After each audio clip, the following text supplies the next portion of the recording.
Tonight on SUTV News, memorials are held across the country on the 18th anniversary of the 9/11 attacks. And SHIP is recognized for its academic excellence. All that and more right now.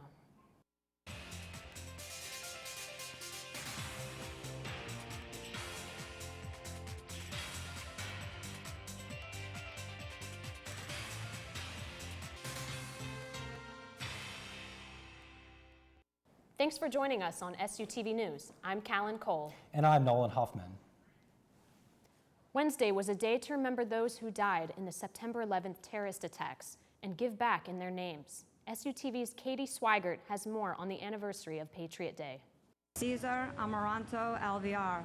Former President George W. Bush declared the first Patriot Day just before September 11th in 2002. That was a year after the attacks that claimed nearly 3,000 lives. On September 11, 2001, terrorists hijacked 4 planes. 2 of them crashed into both World Trade Center towers in New York, causing them to collapse. Another crashed into the Pentagon, while a 4th went down in a field in Shanksville, Pennsylvania, after passengers struggled with hijackers. On Patriot Day, you can honor their memories by volunteering, spreading kindness, and participating in remembrance vigils. Katie Swigert, SUTV News. Former President Barack Obama expanded Patriot Day in 2016 to include a National Day of Service and Remembrance. Here at SHIP, students and faculty observed Patriot Day by honoring the 9/11 victims as well. Katie Swigert has more on Wednesday's event. Captain Jason M. Dahl. SHIP students and faculty came together on Wednesday to remember the lives lost on September 11th, 18 years ago. With the help from SHIP's Army ROTC, the ceremony honored the victims from Flight 93, one of 4 planes that were hijacked and eventually went down, crashing into a field in Shanksville, Pennsylvania after passengers failed to regain control. Professor of Military Science Lieutenant Colonel Christopher Morton says that ceremonies like these are crucial as future first-year students will have been born after 2001. I think that actually adds more responsibility to us to do things like this. Those who forget the past are doomed to repeat it, and I think that it's really important that we continue to remember the loved ones that were lost that day. Katie Swigert, SUTV News. A potential bomb threat was made at SHIP High School on Tuesday. I went to the school to check it out. Shippensburg area high school officials learned on Tuesday afternoon there was a potential bomb threat that was ensured upon students and staff. Chris Supa, who's the superintendent of schools here at Shippensburg, he's sent out an email at 9:15 p.m. approximately stating, quote, local law enforcement was engaged immediately to work with the administration to access the threat and insist on a developing plan to ensure student safety. Police Colonel Jeff Schubert, according to the Slate, said, quote, it's still an ongoing investigation. Now this morning, there was K-9 units, there was local and regional police here to ensure the safety of the students and the staff as they make their way to work here. Parents of the situation expressed confidence and also concern on Facebook. Some parents saying, quote, this is going to be the best day for my student.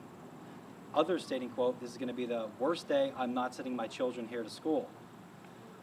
SUTV will provide you for more information as the public information on this concern is released. We'll keep you updated with any new details about the bomb threat at SUTVnews.com. An accident in Maryland had travelers doing a double take Thursday.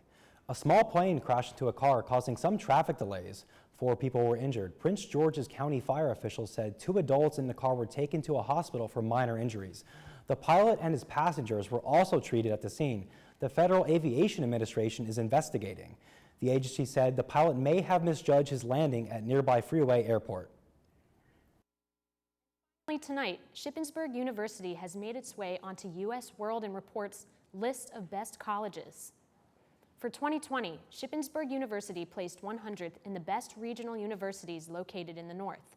Out of these top public schools, Shippensburg placed 27th. The list acknowledges growth in a multitude of areas for the school. This includes a 3% increase in graduation rate, higher SAT scores of incoming freshmen, and an 8% increase in classes with less than 20 students. President Lori A. Carter stated, quote, we are delighted that Shippensburg University's excellence is recognized in the U.S. News ranking model, end quote. School officials are hopeful that the school will continue to succeed in the coming years. When we come back in world news, union members in Argentina are making demands. And New Zealand firefighters honored 9/11 victims in the only way they knew how. What's coming up in next week's issue of The Slate? Breanne Shekels has this week's Slate preview. Coming up on the Slate on Tuesday, we will cover the Red Raider football team as they take on nationally ranked Slippery Rock, as well as the Picnic with the Police event. Other stories include construction updates to Gilbert Hall and Shippensburg's first story slam taking place at Appalachian Brewing Company.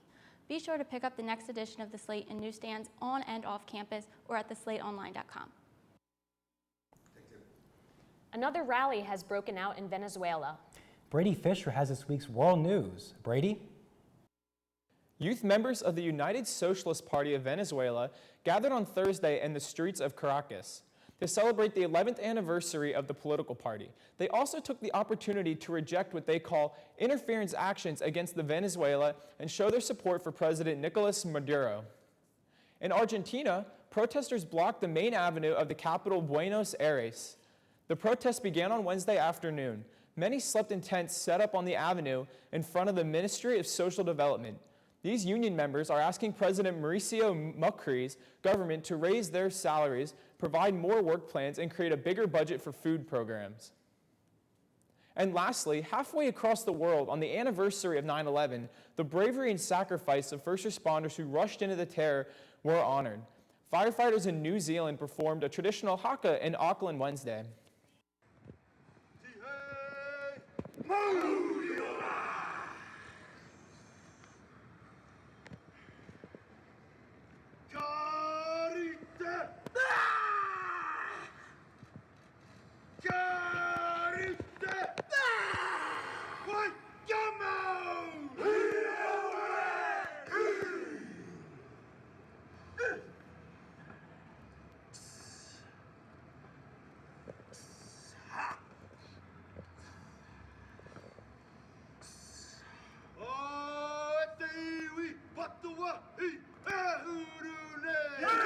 343 New York City firefighters died responding to the terror attack 18 years ago. More than 200 firefighters climbed the stairs of the 328-meter high sky tower to honor their NYC counterparts. A memorial service also took place before they began the trek up the tower.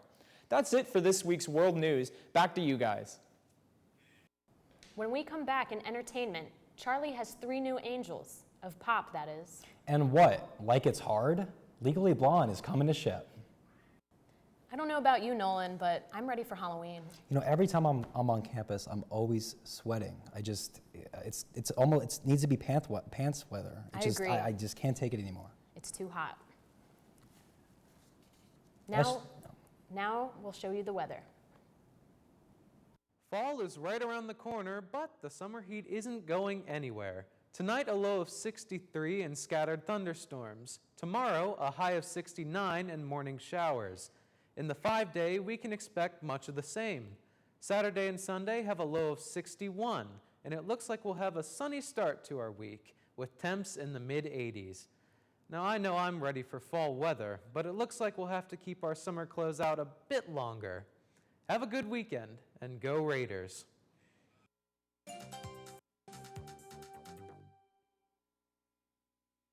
Trump called out Chrissy Teigen and her husband John Legend on Twitter, and it got a little nasty. The spat began when Trump was venting about a town hall on criminal justice reform that aired on MSNBC Sunday night, tweeting, quote, "I signed it into law, no one else did, Republicans deserve much credit," end quote. He then went after John Legend, who appeared in the town hall, and his wife Teigen, writing, "Guys like boring musician @John Legend and his filthy-mouthed wife are talking now about how great it is, but I didn't see them around when we needed help getting it passed." Teigen fired back, tweeting some choice words, finishing with, "In honor, Mr. President." Legend responded, "Imagine being president of a whole country and spending your Sunday night hate-watching MSNBC, hoping somebody, anybody, will praise you." With classes in full swing, you might be looking for activities outside the classroom. Come out and audition to join Tyler Rock and his production of Legally Blonde. Tyler, a senior ship student, is independently directing the musical based on the 2001 film. Rock and Dr. Eveline Lang are researching toxic masculinity and the male gaze found in the film. Tyler received full funding from the College of Arts and Sciences faculty-led research grant. He will be collaborating with the College of Arts and Sciences, Dr. Lang, Professor Paris Pete, and the Interdisciplinary Arts Department to produce the show. All proceeds from admission to the show will be donated back to the Women's Center on campus. Blood itself is just a pop culture phenomenon. It's something we all know from growing up, and it really speaks about empowering women. And I think that in today's times, somebody's got to say it. And I think the student body at Shippensburg is really going to bring that to the stage this spring. Auditions will be held September 16th to 18th from 9 to 11:15 in Memorial Auditorium. The show will run from March 19th to the 21st. Selena Gomez is making a documentary and wanted to involve her middle school.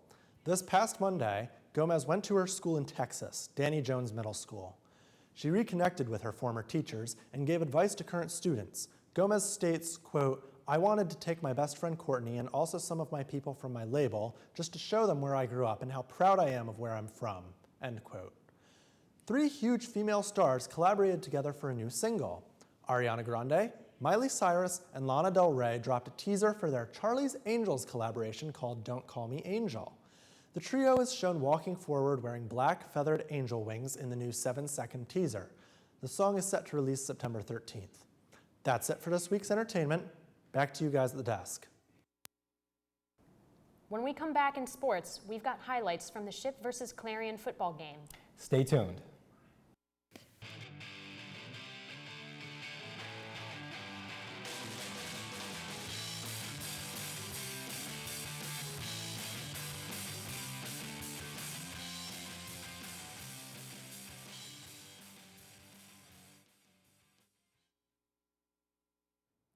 Seth Grove Stadium was rocking as Shippensburg kicked off their 2019 season. Jordan Hanley has more. Football is back at Seth Grove Stadium as Shippensburg hosted Clarion to kick off the 2019 season. Our action starts halfway through the first quarter as Clarion's Ross Grease takes a 1-yard handoff into the end zone to put Clarion up 7-0. On the following drive, Clarion brings the pressure and forces redshirt sophomore Jalen Thompson to fumble and a return inside Ship territory. This would lead to the 1-yard handoff to Malik McGriff to put the Golden Eagles up 14-0. We pick up in the second half after a 34-point first half performance by Clarion. On the second drive of the half, Bryson Messina finds redshirt sophomore David Belant on a big 3rd and 9 conversion. That completion would keep the drive alive as redshirt freshman Bill Williams pounds it in for a 4-yard touchdown.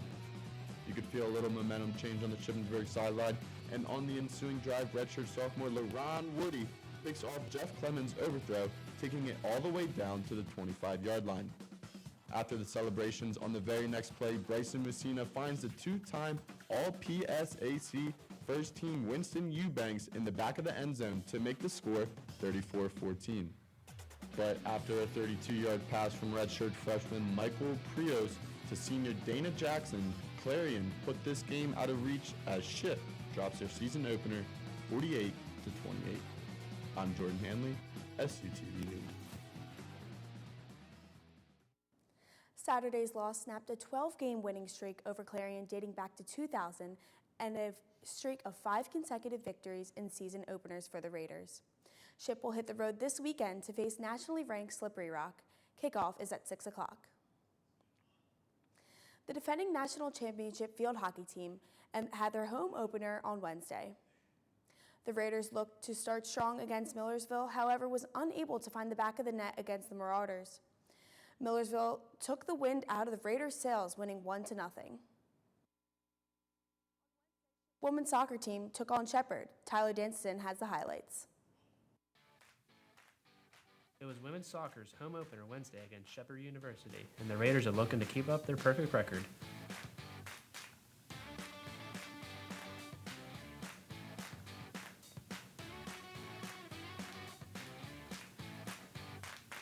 Early in the first half, freshman Lauren Oker throws in the ball to Mara Bowman, and she throws it in front of number 24, Allie Chrisman, who buries it. Shepherd, however, would not take long to respond. Kaylin Hart of Shepherd University with the free kick, and it sails all the way over Ship's defense and into the back of the net. We move into the second half where KK O'Donnell has the chance to put the Raiders on top, but Shepherd's goalie dove for the ball at the last second and stopped it. O'Donnell will get her revenge, however, as the corner kick comes flying in and into the back of the net. Ship walks away from this one 3-0 with a 2-1 victory over Shepherd University. From SUTV Sports, I'm Tyler Danson. Women's soccer is back in action this Saturday at Lock Haven. Senior middle hitter Samantha Weber was named the PSAC Southeast Division Volleyball Athlete of the Week after the Raiders are off to a hot start this season. In a 5-set thriller over Walsh that SU won 15-3, Weber climbed the victory with her 25th and final kill, marking a new single-match career high.